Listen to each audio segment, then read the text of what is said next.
마태복음 26장 6절로 13절까지입니다. 다 같이 6절부터 13절까지 다 같이 읽겠습니다. 시작. 예수께서 베다니 문둥이 시몬의 집에 계실 때에 한 여자가 매우 귀한 향료 한 옥합을 가지고 나와서 식사하시는 예수의 머리에 부으니 제자들이 보고 분하여 가로되 무슨 의사로 이것을 허비하느냐?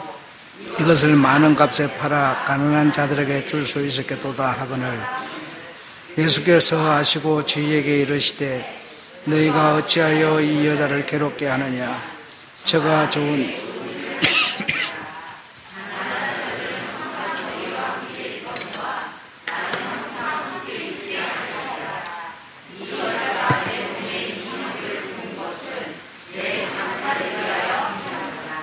내가 진실로 너희에게 이르노니 온 천하에 어디서든지 이 복음이 전파되는 곳에는 이 여자의 행한 일도 말하여 저를 기념하라 하시니라. 아멘.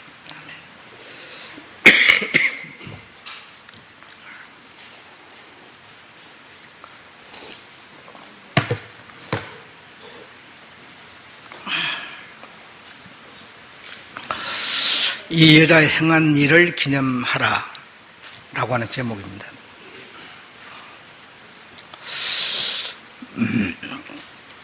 이 여자가 행한 일을 복음이 전파되는 그 어디서든지 온 천하 그 어디서든지 이 복음이 전파되는 곳에서는 이 여자가 행한 이 일을 함께 기념하라. 그래서 기념하는 그런 무슨 날은 무슨 기념하고 무슨 날은 무슨 기념 이런 게 많은데요. 우리 주님께서 이 여자가 행한 이 일에 대해서 복음이 전파되는 곳에는 복음과 함께 언제나 항상 기념하라 이렇게 하였습니다. 이 여자가 행한 일이라고 하는 것은 향유를 주님의 머리에 부었지만 그 왜 그리 했는가라고 하는 게 더 중요하죠. 그래서 예를 들어서 여러분이 헌금을 이 향유를 지금 일당 10만 원짜리로 계산했을 때는 3천만 원인데요. 300명의 일당이에요. 3천만 원을 헌금을 한 것과 같은 거예요. 주님께 드렸으니까. 여러분이 오늘 만약에 3천만 원을 헌금을 했다. 그럼 굉장히 큰 돈을 헌금을 한 것이죠. 그러면 누가 3천만 원을 헌금을 했어. 막 큰 걸 헌금을 했어. 그게 중요한 게 아니죠. 저 여자가 왜 저걸 했느냐라는 거죠. 그게 더 중요하죠. 왜 저렇게 했을까? 바로 그것은 복음의 본질에 참여하기 위해서였다. 복음의 본질에 참여하기 위한 그 여자의 태도였다라는 겁니다. 그럼 복음의 본질에 참여하기 위해서 그는 3천만 원 정도의 향유를 주님께 드렸다라는 겁니다. 네. 그러니까 무엇을 드린 그것을 통해서 우리는 복음의 본질에 참여하고 있는 거죠. 복음의 본질이라고 하는 게 뭐냐? 예수 그리스도십니다. 복음의 본질은 예수 그리스도예요. 예수 그리스도의 세계와 그의 정신과 그의 삶에 먼저 참여하는 거예요. 그래서 헌금을 이렇게 드려서 참여하기도 하고요. 예배를 드려서 참여하기도 하고요. 온갖 것들을 통해서 우리는 주님께 이런 어떤 행위를 보이는데 그 이면의 정의가 뭐냐? 복음의 본질에 참여하는 것이다 라는 겁니다. 복음의 본질에 참여하는 것이다. 예수 그리스도에게 참여하는 것이다 라는 겁니다. 그래서 이 여자가 한 일에 대해서 첫 번째로 환경을 극복했다. 이 여자는 복음의 본질에 참여하기 위해서 복음의 본질에 예수 그리스도에게 참여하기 위해서 첫 번째로 뭘 했느냐? 환경을 극복했다라는 겁니다. 환경을 극복했다. 그래서 이 여자가 한 이 일에 대해서 주님이 굉장히 높이 사셨고 이 여자가 행한 일을 복음이 증거되는 곳에서는 그 어디서든지 기념하라라고 말씀하셨습니다. 복음에 참여를 하려면, 복음의 본질에 예수 그리스도에게 참여를 하려면 이런 세 가지 정도를 각오하셔야 된다는 겁니다. 첫 번째로는 환경을 극복했다. 여러분은 잘 아시는 바 그 나라 법은 나병 환자, 문둥이와는 접촉이 불가합니다. 접촉할 수가 없어요. 만약에 접촉을 하면 어떤 경우라도 접촉이 되었다라고 한다면 성 밖에서 일주일을 격리시킵니다.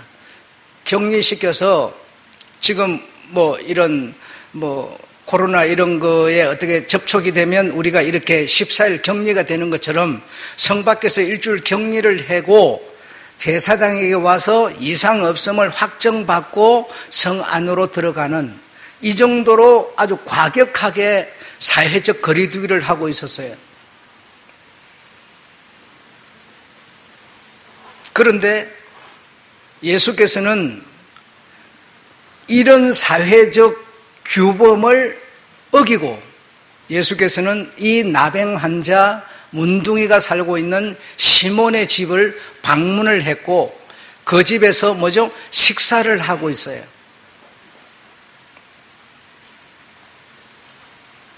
주님은 이 세상이 만든 규범을 지키려고 오신 분이 아니시죠. 아침에 수없이 글을 쓰면서 기도하면서 대내에서 나는 주님의 종이옵니다. 이 세상이 뭐라 해도 아무리 극박해도 겁을 줘도 나는 주님의 종이옵니다. 끊임없이 내세우면서 말했어요. 여러분이 이 부분에 대해서 정확한 잣대가 꺼지지 않으면 복음의 본질에 참여할 수 없습니다. 세상법 잘 지켰다고 주님의 복음의 본질에 참여할 수 있는 게 아니에요. 주님은 그 나라 법이 정해놓고 있는 나병 환자와는 접촉하지 마라, 같은 죄인이 되는 것이다 라고 하는 그 아주 강력한 그 규범을 어기고 그 집에 들어가서 식사를 하고 있습니다. 간단하게 생각할 문제가 아니죠. 주님의 종인 제자들도 주님이 그리하시니 주님 따라서 제자들도 함께 따라가서 그 집에서 함께 지내고 있습니다. 여러분 같으면 과연 가능했겠는가? 나는 가능하다, 나는 불가능하다, 여러분이 판단하셔야 됩니다.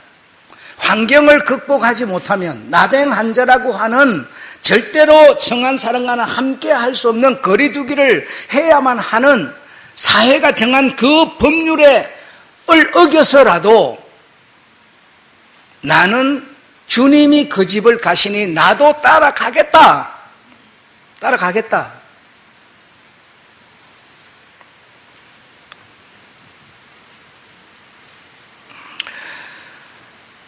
이 여자도 예수님이 그곳에 계신 것을 알고 향유 한 옥합을 들고 그 집을 방문하여 들어갔습니다.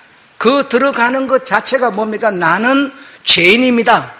저 나병 환자가 죄인인 것처럼 나도 그 나병 환자와 같은 수준의 죄인입니다 라고 하는 각오와 결심이 아니면 그 집을 방문할 수 없는 거죠.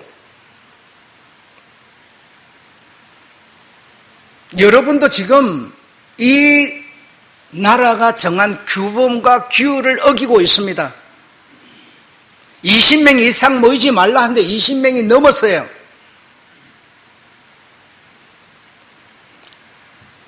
주님이 가는 곳이면 그곳이 죽음일지라도 나병 환자보다 더한 집일지라도 주님이 가는 곳이면 나는 따라가겠다 라고 하는 각오와 결심이 서지 않고는 그 집을 방문할 수 없어요.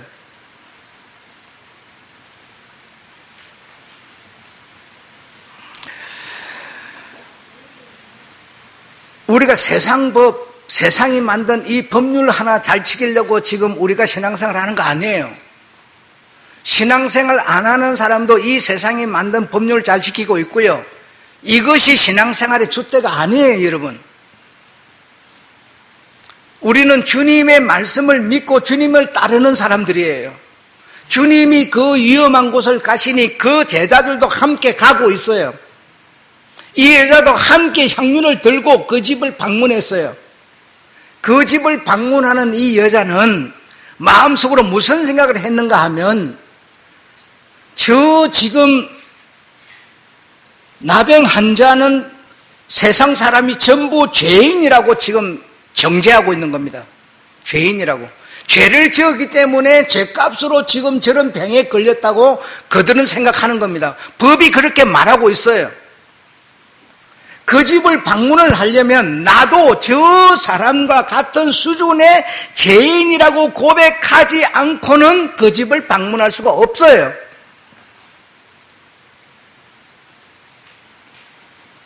주님을 여러분이 따르시려면 죄인을 찾아왔다고 하시는 주님, 죄인의 친구라고 하시는 주님, 그분을 따르려면 나도 죄인이라고, 세상 사람들로부터 손가락질 받는 죄인이라고 내 자신을 향하여 결론 내려야만 예수를 따를 수가 있어요. 예수로부터 우리는 믿음이라고 하는 것을 받았습니다. 여러분이 가진 믿음은 예수로부터 온 겁니다. 그 예수가 가진 믿음이라고 하는 것은 금가락질을 좋은 옷을 입은 여자와 좋은 옷을 입지 못한 사람을 차별하지 않아요. 주님의 믿음은 그런 거예요. 그런데 우리는 뭐합니까? 우리는 전부 차별하고 있어요. 좋은 옷을 입고 좋은 가락지를 낀 사람을 대우해요. 그렇지 못한 사람, 헌금을 할 수도 없는 나약한 사람은요, 별로 좋아하지 않아요. 그런 사람만 모여서 교회가 어떻게 운영이 되겠느냐고 오히려 말해요. 이렇게 우리는 하고 있다면 우리가 가진 믿음은 주님으로부터 온 믿음이 아니라는 겁니다. 주님은 죄인의 친구라고 하였어요. 죄인을 불러 구원시키려고 왔다고 했어요. 그러면 내가 죄인이 되지 않으면 주님의 구원을 받을 수 없어요.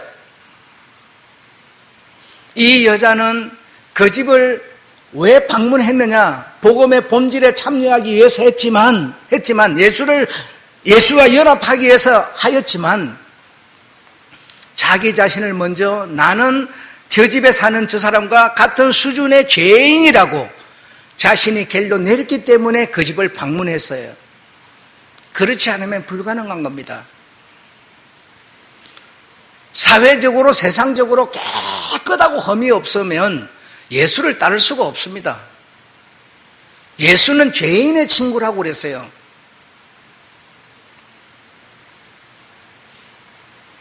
그런데 우리는요, 세상 법 하나 어긋나고 주님의 법 지킨다고 세상 법 하나 어긋나는 짓을 하고 있으면요, 손가락질을 하고 있어요. 그런 사람이 어떻게 예수를 믿을 수가 있겠어요? 예수를 따를 수가 있겠어요?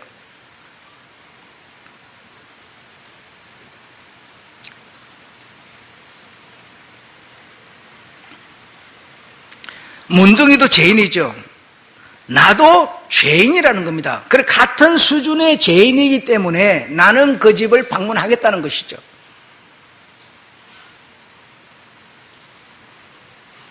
그 나라 규율이 어쩌고 법률이 어떻고 그게 문제가 아니에요. 예수와 연합을 하기 위해서는, 예수와 일치가 되기 위해서는 예수가 원하는 믿음을 우리가 가졌을 때 일치가 되는 것이죠. 예수가 가진 믿음을 우리가 갖는 것이고요. 예수가 주신 그 믿음이 내가 가진 믿음이고요.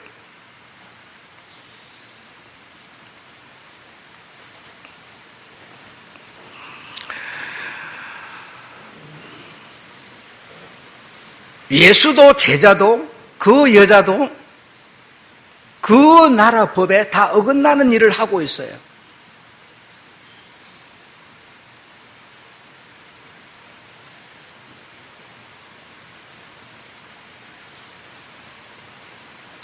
우리는 달처럼, 아까 노래, 그런 달처럼, 그런 달이 뭔지 모르겠어요.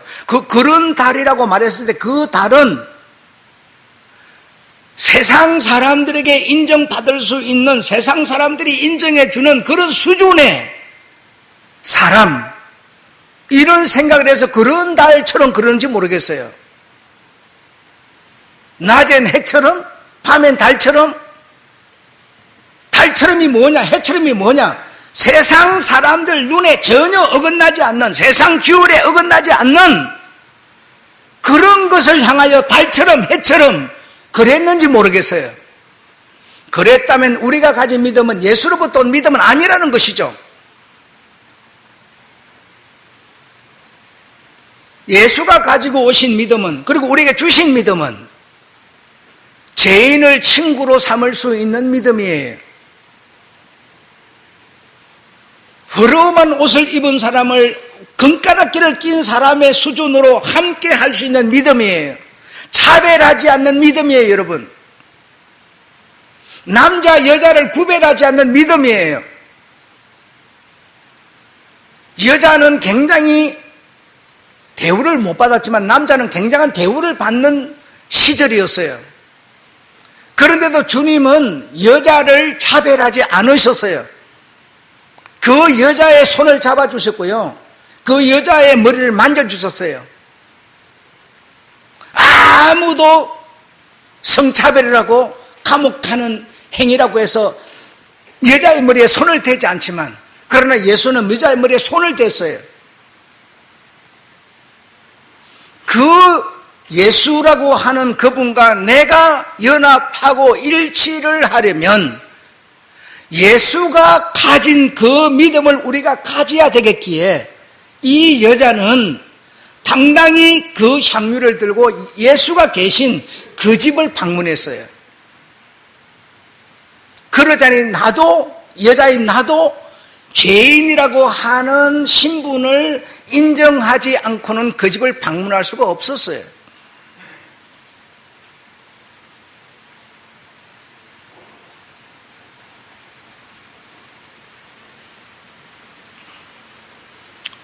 그 집을 방문한 것도,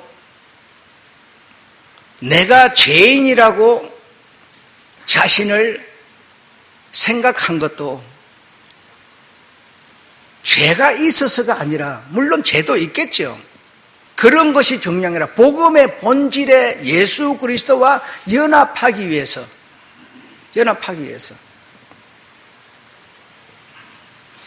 두 번째로는 자신의 소유를 극복했습니다. 나는 지금까지 신앙생활을 하면서 8천만 원짜리 논현동 빌라를 헌금하는 사람은 봤고요. 그게 처음이에요.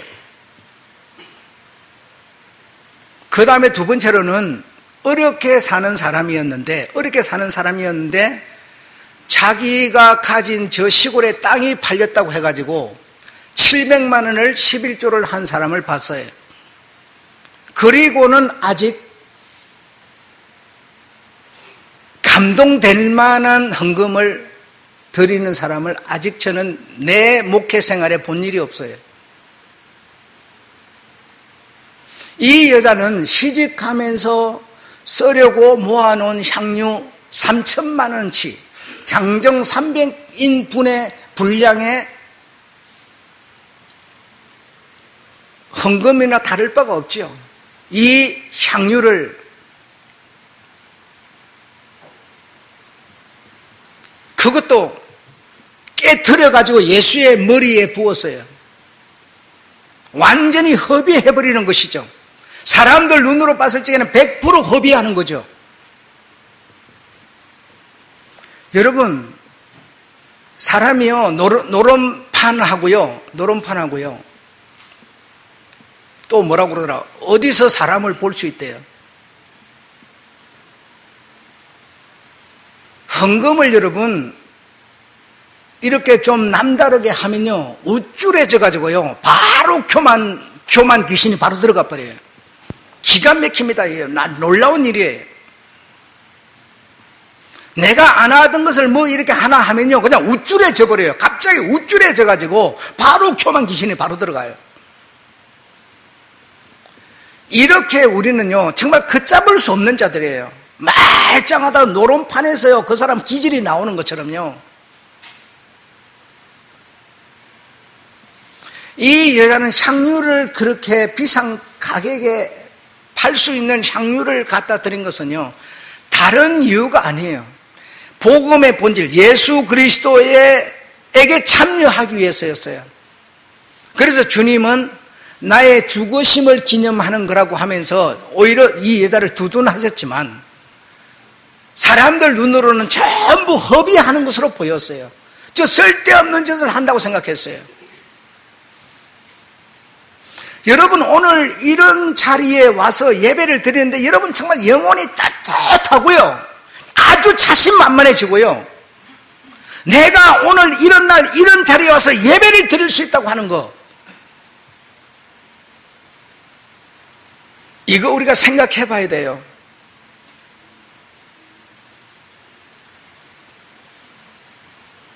내가 정말 우리 예수님이라고 하는 그 복음의 본질에 참여하고 이것을 위해서 내가 손해를 보고 욕을 먹고 위험을 감수하고라도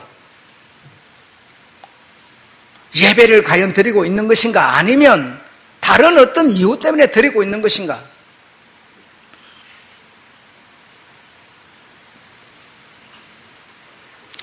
주님도 이 큰 가격에 해당하는 향유를 당신의 머리에 붓고 당신의 머리털로 그것을 다 닦고 있는 이 여자를 보고요, 나쁘게 평가하지 않았어요.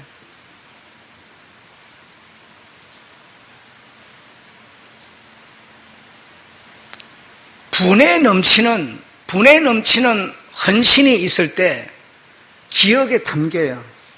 10년도 아니고 30년 전 것을 나는 기억하고 8천만 원짜리 빌라를 헌금했다는 30년 전 얘기예요. 내 동창이 그렇게 했어요. 그 엄청난 것을 나는 봤을 때 그것이 30년이 지났는데 기억 속에 담겨 있어요. 잊혀지질 않는 거, 기억하려고 하는 게 아니에요. 그냥 담겨버려요. 기억에 그냥 저장이 돼버려요. 또 20년 전에 어렵게 사는 사람이, 자기 입에 풀칠도 하기 어려운 사람이 시골 땅 팔았다고 700만 원 헌금을, 그때 700만 원 지금요 큰 돈이에요. 헌금 딱 11조, 내가 개수를 딱 하는데 700만 원이 딱 들어왔어요. 그래서 아니, 이 사람이 교회가 맨날 이렇게 도와줘야 될 사람인데 700만 원 헌금을 했길래 개수를 하다가 말고 이게 무슨 일이냐 알아보니까 그랬다는 거예요. 그런데 그것이 뭡니까? 20년이 지났는데 내 기억 속에 그대로 담겨 있어요. 주님께 정말 주님이 받으실 만한 향기, 분에 넘치는 헌신을 우리가 하면요, 주님의 기억 속에는요, 영원히 잊혀지지 않는 딱 기억으로 저장되는 겁니다.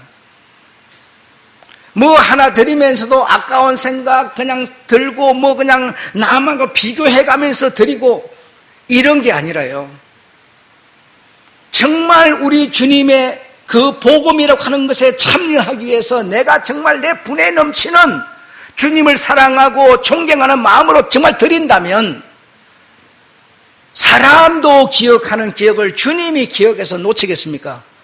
오죽하면 이 여자가 복음이 전하여지는 곳에서는 그 어디서든지 이 행한 일을 기념하라고 이렇게 하시겠습니까요? 그러시지 않으시죠.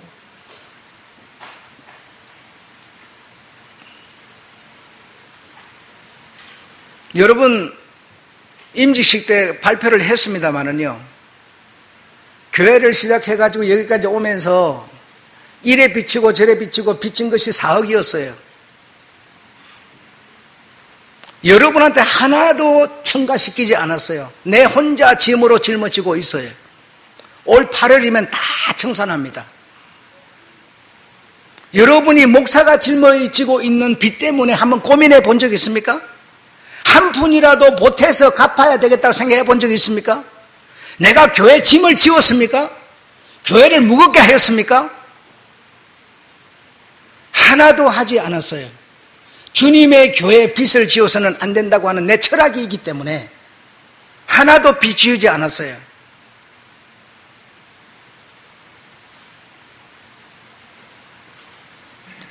우리가 정말 주님 앞에 입으로만 주님이 아니라 정말 그분이 나의 주인이고 나는 그를 따르는 종이라고 생각한다면 그분이 감동할 만한 이런저런 헌신할 수 있죠. 많은 물질을 들여야만 헌신은 아니죠, 여러분. 어떤 여자가 아주 구차한 중에요, 가부가요, 구차한 중에 두렙돈을 들였어요. 두렙돈을 들였어요. 두렙돈 들인 그걸 보고 주님은 뭐라고 그랬습니까? 저 여자의 생활부 전부를 드렸다고 말했어요. 가뭄에 먹을 거 없고 마실 거 없는 처지에 엘리야라고 하는 종에게 마지막으로 그 가루 한 움큼 있는 그거 가지고 떡 만들어 먹으려고 했는데 그거 홀딱 엘리야가 다 받아 먹어버렸어요. 그런 것을 보고 주님은요, 크다고 하셨어요. 기념하라고 하셨어요, 여러분.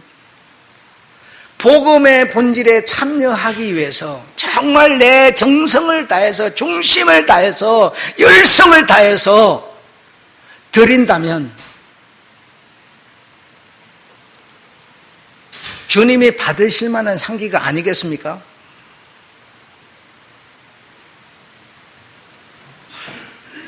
자신의 소유를 극복하지 못하고는요, 주님의 복음에 참여할 수가 없어요. 눈만 뜨면, 입만 열면 뭐 응답, 그거 갖고는 주님의 복음에 참여할 수는 없어요. 주님의 도움을 받아서 일생을 살 수는 있지만요, 주님의 복음과 함께 갈 수는 없어요. 주님은 우리한테 응답해 주려고 오신 분이 아니에요. 하도 얘기가 안 되고 목사들이 설명이 안 되니까 응답이 없는 것도 응답이라고 이렇게 말을 막 꾸미지만요, 그것 때문에 주님이 계신 게 아니라는 겁니다. 응답을 주셔도 좋고 안 주셔도 좋고 그 응답이 목적이 아니라는 거죠. 중요한 것은 내가 그분의 사설에 매이는 겁니다. 그분의 복음의 본질에 참여하는 거예요. 응답이 돼도 안 돼도요. 응답이 안 되기는 왜 안 됩니까? 여러분 남편이 다 응답하고 있지 않습니까? 주야, 내 배고파 죽겠어요. 먹을 게 없어요. 없냐? 네 남편이 맨날 돈 벌어 오지 않냐? 네 남편이 내 안에 있어. 뭐가 응답이 안 되고 있어요? 자식들 다 잘 자라고 있잖아요. 다 응답이에요. 말하자면. 근데 입만 열면 기도만 하면 응답 주세요, 응답 주세요. 그래갖고 신앙생활이 되겠습니까? 무엇을 하든, 큰 걸 하든 적은 걸 하든 무엇을 하든 나는 복음의 본질에 참여하는 자세를 가져야 되는 거죠. 이 복음이 전하여지는 증거되도록 하기 위해서 내 물질도 필요한 것이고 내 건강도 필요한 것이고 내 학주도 필요한 것이고 모든 게 필요한 것이죠. 복음의 본질, 복음이 증거되도록 하기 위해서 여러분 오늘 여기 참여하는 것이죠. 여러분 힘이 되어주는 것이죠. 공동체가 이루어지는 것이죠. 그래야만 복음을 증거할 수 있으니까요. 오늘 주일 하나 지켰다고 안심하고 못 지켰다고 불안해, 이런 문제가 아니죠, 여러분. 자신의 소유를 극복하지 못하고는 복음의 본질에 참여할 수가 없어요. 복음이 증거되는 곳에는요, 물질이 없이는 되지를 않아요. 그래서 내가 11조를 하든 어떤 헌금을 하든 간에 나는 복음의 본질에 참여하고 있다. 복음이 증거되도록 하기 위해서 나는 이 물질을 드리고 있다. 이런 자세를 가지셔야 돼요, 여러분. 이 몸도 다 복음의 본질에 참여하기 위해서 이 몸을 드리는 거고요. 내 재능을 드리는 거고요. 그 믿음 없이 우리가 무슨 신앙생활 할 이유가 어디 있어요?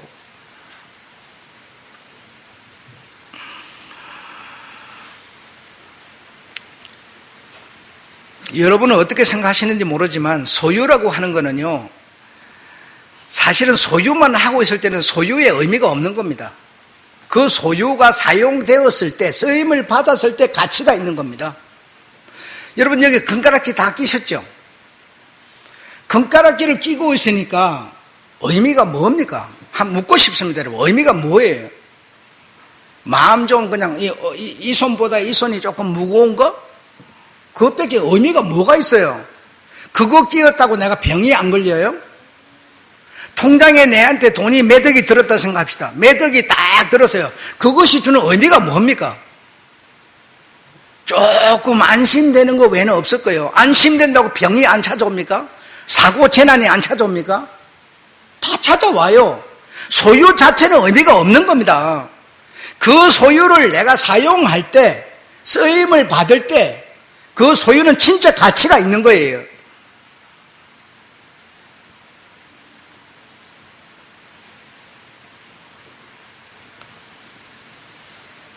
이렇게 우리에게 받으시는 주님은요, 하나님 아버지는 하나님 아버지에게 가장 귀한 존재는 뭐였냐면 독생자 예수 그리스도였어요. 예수 그리스도를 제물로 딱 내놓으신 겁니다.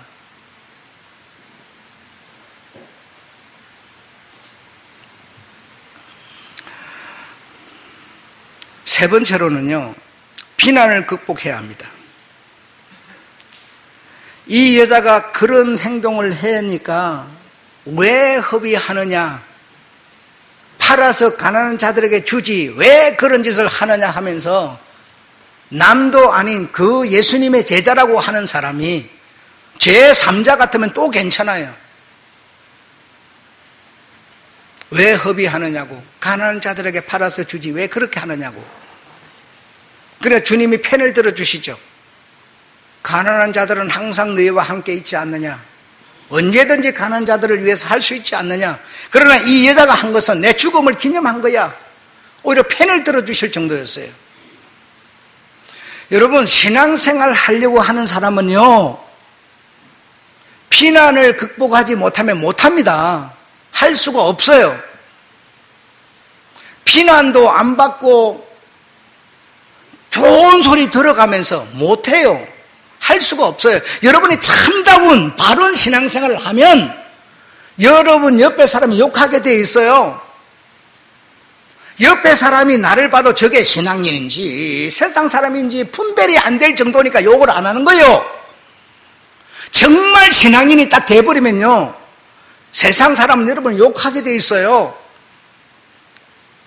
이런 시국에 교회를 왜 가느냐, 니 먹고 살기도 힘들면서 왜 헌금을 하느냐, 온갖 소리로 비난해요. 우리가 세상법 잘 지키려고 이 세상에 사는 거 아니라니까요.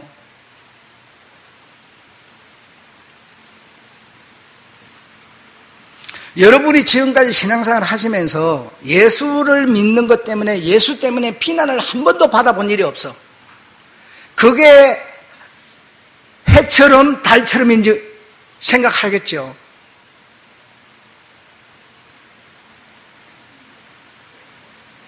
비난을 받지 않기를 바랍니다마는 예수를 믿음으로 말미암아 발생하는 비난은 어쩔 수가 없어요.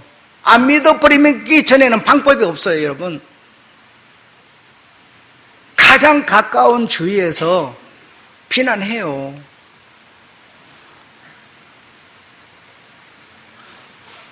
환경도 자신의 소유도 극복 못하고 그냥 그럭저럭 그냥 환경 따라서 처지 따라서 그냥 뭐 어려운 일 생기면 교회 안 오고 뭐 헌금도 안 하고 그냥 막 그냥 세상 사람인지 뭐 예수의 사람인지 분별이 안 되게 하니까 아무도 욕 안 하는 거예요. 내 먹고 살고 입고 마실 것도 없으면서 헌금해봐요. 네 먹고 입고 마실 것도 없으면서 헌금하냐고 대변인 뭐라 그러고요. 안 할 수가 없어요, 여러분. 이 길은, 예수 믿는 이 길은 우리가 가야 할 길, 이 길을 버리고 부인하지 않고 이 길을 가야 할 길이라면 똑부러지게 우리는 예수의 복음의 본질에 참여하는 신앙생활을 하셔야 됩니다. 그래야 그런 우리를 주님은 뭐죠? 기억하십니다. 기억하십니다.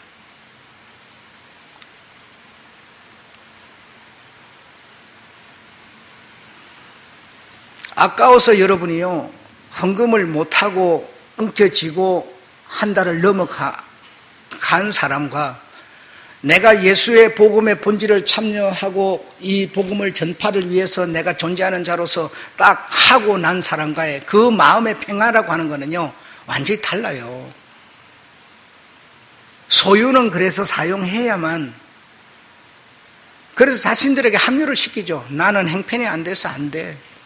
형편이 안 돼서 안 되는 사람 하라는 얘기 아니에요. 내가 지금 그냥 얘기를 하는 거예요. 응?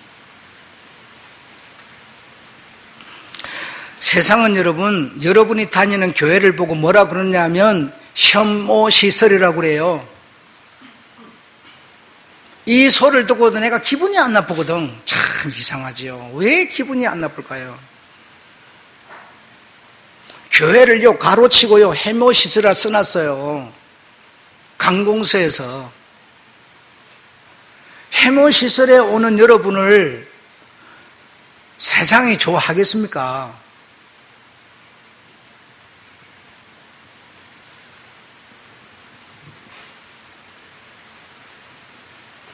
사회 규범을 왜 어기냐? 예, 우리가 지금 어기고 있잖아요. 왜 어기냐? 또 누가 신고하겠죠. 여러분보다요, 나는 100갑절은 더 겁이 많은 사람이에요. 겁이 없어서 뭐 멀쩡해 보이는 게 아니에요. 얼마나 겁이 많고 마음이 답답하고 열이 올랐는지 다 상처난 거 보세요. 예? 내가 무슨 노동을 해서 이러겠어요? 심적으로 고달프고 심리적으로 너무 쪼달려서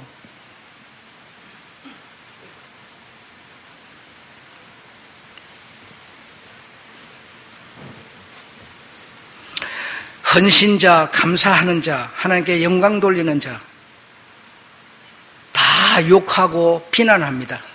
욕하고 비난하는 것을 감수하지 못하면 복음에 참여할 수가 없어요. 이 여자는 요 세 가지를 극복했어요. 그래서 예수가 계신 곳에 갔고 향유를 부었고, 그랬더니 세 번째로 그냥 쏟아지는 비난, 욕 다 감수했어요. 나는 당신들에게 욕을 먹어도 난 예수의 복음에, 예수에게 나는 참여하는 것으로 나는 만족해. 이 여자가 예수가 죽고 그 죽음의 장소에 가장 먼저 가는 여자 아니었습니까? 복음의 본질에 참여하니까 내가 남한테 욕을 먹을 수 있는데, 내 자신을 드러내면 안 되는데, 내가 누구라고 말하면 안 되는데, 얼마나 마음속에서 요란했겠습니까마는. 그러나 항유를 가지고, 모략을 가지고 예수의 시체에 갖다가 붓고 싸매고 그 예수의 시체를 달라 해서, 그 얼마나 그 사람에게 쏟아지는 비난이 있었겠습니까? 그럼에도 불구하고 내가 가진 국회의원이라고 하는 지위보다 예수의 제자라고 하는 것이 더 우선되었기 때문에 그리하지 않았겠습니까? 복음의 본질에 참여하는 것은 내 결단에 달렸어요. 아닌 사람, 저 외길로 가고 있는 사람한테 주님이 찾아와서 끌어가는 게 아니라요, 내 결심에 달렸어요. 결심에.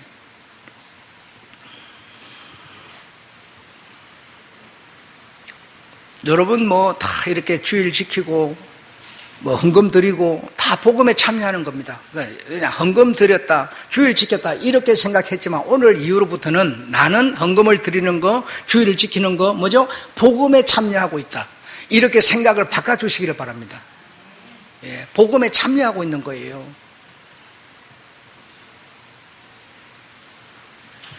마지막으로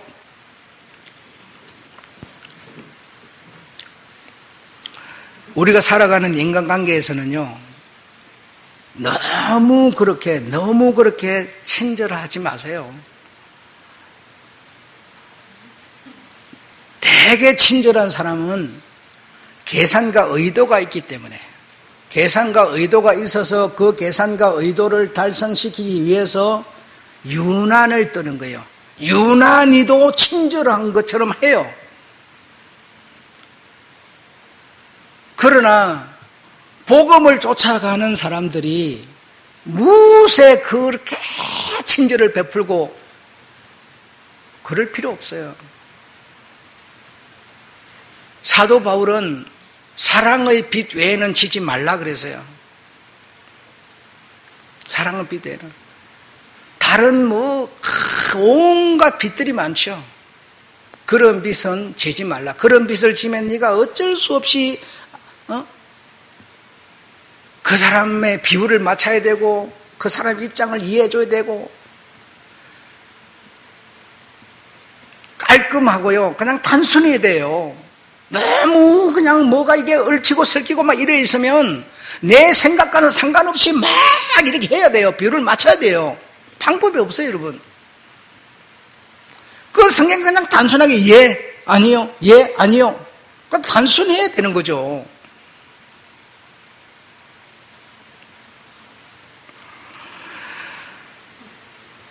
너무 여러분한테 누군가가 친절을 베풀고 막 이렇게 막 친한 것처럼 하고 막 그냥 막 뭐 행편을 봐주는 것처럼 하고 막 이렇게 하면요 계산이 있고 의도가 있다고 생각하세요. 그렇게까지 할 필요가 없어요. 그냥 여러분이 내가 불쌍하면 그냥 밥 한 개 더 사주고 그냥 사줬으면 사준 걸로 딱 끝나고 이래야지. 내가 한 끼 사줬으니까 막 줄줄이 그걸 막 그냥 엮어가지고는 내가 해줬는데 니는 왜 안 해주냐 그러고 막 이러지 말고 그냥 단순하게 안 됐으니까 그냥 봐줘서 그냥 봐준 걸로 딱 끝나고 이러셔야 돼요.